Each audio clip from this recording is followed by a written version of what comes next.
जय माता रानी दोस्तों, माँ भगवती जगदम्बा सदैव अपनी कृपा आप पर बनाए रखें। शास्त्रों में पूर्णिमा तिथि का बहुत महत्व होता है। शास्त्रों में कहा गया है कि जो भी भक्त पूर्णिमा तिथि पर श्री लक्ष्मी नारायण की आराधना करते हैं, उनके जीवन के जो भी पाप कर्म होते हैं, चाहे फिर वो इस जन्म के हों या पूर्व जन्म के हों, सभी प्रकार के संचित कायिक, वाचिक, मानसिक पाप कर्मों का नाश हो जाता है इस दिन भगवान श्री हरि विष्णु और माता लक्ष्मी की आराधना करने मात्र से। पूर्णिमा का व्रत करने से मन की समस्त कामनाएं पूर्ण हो जाती हैं और पूर्णिमा के दिन स्नान करने से, दान करने से सभी देवी देवताओं की विशेष कृपा प्राप्त होती है। तो बहुत महत्वपूर्ण होती है प्रत्येक मास में आने वाली पूर्णिमा तिथि। तो आज की वीडियो में आप जानेंगे कि फाल्गुन मास की पूर्णिमा तिथि कब प्रारंभ हो रही है, कब समाप्त हो रही है, और अगर आप पूर्णिमा तिथि का व्रत धारण करते हैं तो पूर्णिमा का व्रत आपको कब धारण करना है।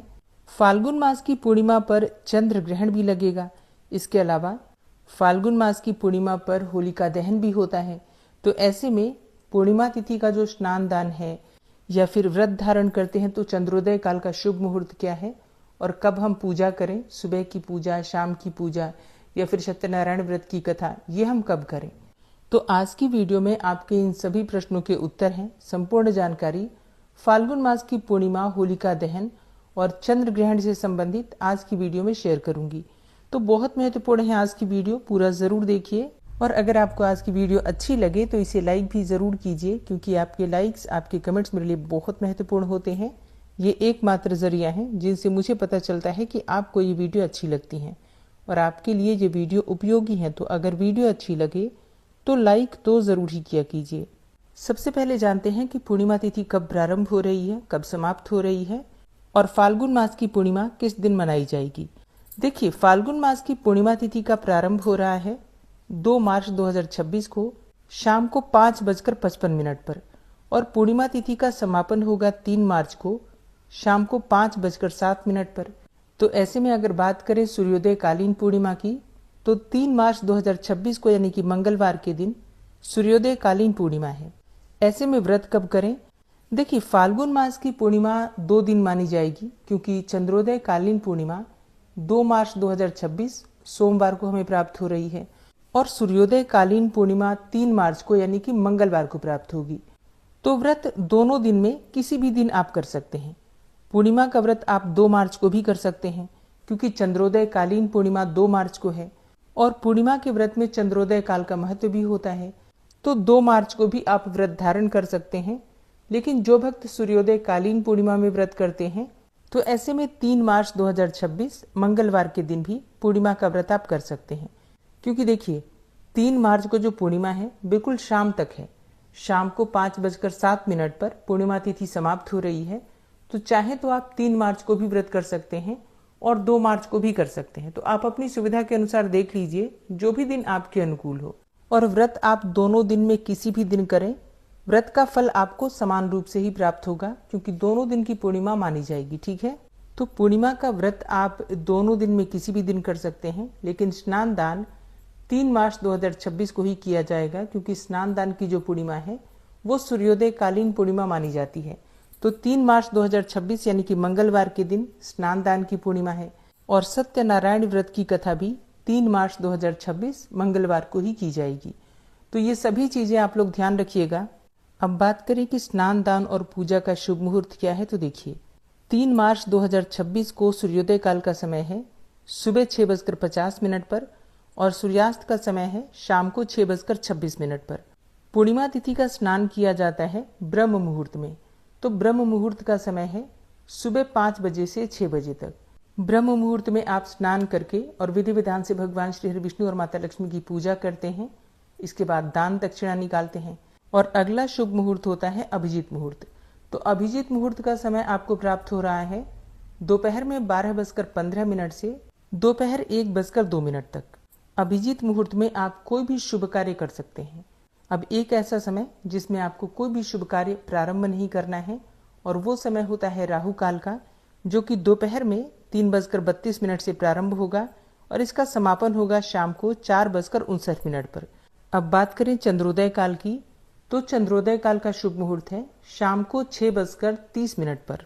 अलग अलग शहरों में चंद्रोदय काल का समय अलग होता है, तो आप लोग ध्यान रखिएगा जब आपके यहाँ चंद्रमा उदित होंगे तो आप दर्शन करके उनको अर्घ्य दे सकते हैं।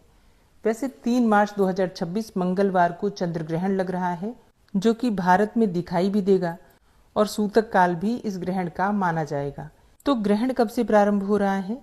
देखिए, ग्रहण का प्रारंभ हो रहा है दोपहर में 3:20 से और ग्रहण का समापन होगा शाम को 6:47 पर।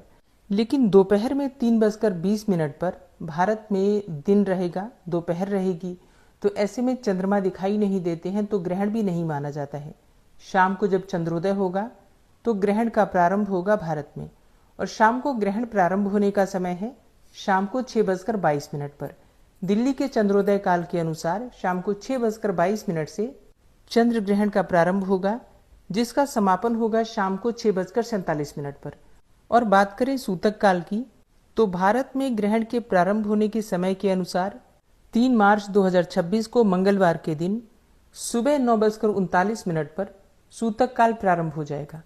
सूतक काल में आप पूजा पाठ नहीं कर सकते हैं, ना तो अपने घर में और ना ही किसी मंदिर में, क्योंकि मंदिरों में भी पट बंद हो जाते हैं और घर के मंदिर को भी ढक दिया जाता है। जब सूतक काल प्रारंभ होता है उससे पहले घर के मंदिर के भी दरवाजे बंद हो जाते हैं, पर्दे लगा देते हैं और मंदिर में जो मूर्तियां हैं उनको ढक दिया जाता है। ऐसे में आपको ध्यान रखना है, पूर्णिमा का जो स्नान दान है, पूजा पाठ है, ये सभी कार्य सुबह सूतक काल प्रारंभ हो इससे पहले कर लीजिएगा। और शाम के समय जब चंद्रमा उदित होंगे, ग्रहण के साथ ही उदित होंगे, तो जब ग्रहण समाप्त होगा उसके बाद स्नान करके घर का शुद्धिकरण करेंगे, घर के मंदिर का शुद्धिकरण करेंगे, उसके बाद हम पूजा करेंगे और चंद्रमा के दर्शन करके चंद्रमा को अर्घ्य देंगे।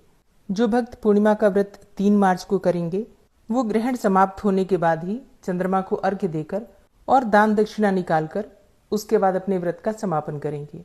और जो भक्त पूर्णिमा का व्रत 2 मार्च को धारण करेंगे, सोमवार के दिन शाम को पूर्णिमा का चंद्रमा जब उदित होगा अर्घ्य देंगे, पूजा करेंगे, उसके बाद अपने व्रत का समापन करेंगे।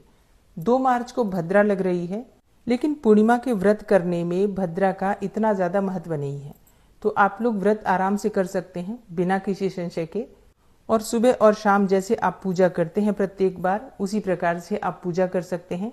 और शाम को जब चंद्रमा दिखाई देंगे विधि विधान से पूजा कीजिए, व्रत का अपने समापन कीजिए। बहुत से भक्त हैं जो कि शाम के समय अपना व्रत खोल लेते हैं, तो आप चाहें तो जिस भी प्रकार से आप अपना व्रत खोलते हैं व्रत खोल लीजिएगा। और अगर आप 3 मार्च को करते हैं तो भी पूजा में किसी प्रकार का कोई संशय नहीं है। सुबह की पूजा आप सूतक काल से पहले कर लीजिए, शाम को ग्रहण समाप्त होगा तब पूजा कर लेंगे, ठीक है। तो व्रत आप 2 मार्च को करें या फिर 3 मार्च को करें, व्रत के पूजा पाठ में किसी भी प्रकार का कोई भी संशय नहीं है, ठीक है। और दोनों व्रत श्रेष्ठ हैं, किसी प्रकार से परेशान होने की आवश्यकता नहीं है। अब बात करें कि होलिका दहन कब करना है। देखिए, होलिका दहन कई स्थानों पर 2 मार्च को भी हो रही है, तो कई स्थानों पर लोग 3 मार्च को भी होलिका दहन करेंगे। तो अलग अलग स्थानों पर मतभेद है लोगों में, पंचांग भेद की वजह से या फिर ग्रहण की वजह से जो स्थितियां बनी हुई हैं, इस वजह से कहीं 2 मार्च को तो कहीं 3 मार्च को, दोनों ही दिन होलिका दहन किया जाएगा। तो होलिका दहन के लिए अपने आसपास जैसी भी स्थिति है उसके अनुसार आप लोग कर सकते हैं। तो आपके यहाँ होलिका दहन कब हो रही है, 2 मार्च को या फिर 3 मार्च को, कमेंट बॉक्स में जरूर बताइए। और होली का पर्व हर जगह 4 मार्च को ही मनाया जाएगा। तो आप सभी को मेरी तरफ से होलिका दहन, होली और फाल्गुन पूर्णिमा की हार्दिक शुभकामनाएं। मिलती हूं मैं आपसे अगली वीडियो में, तब तक के लिए जय श्री राधे।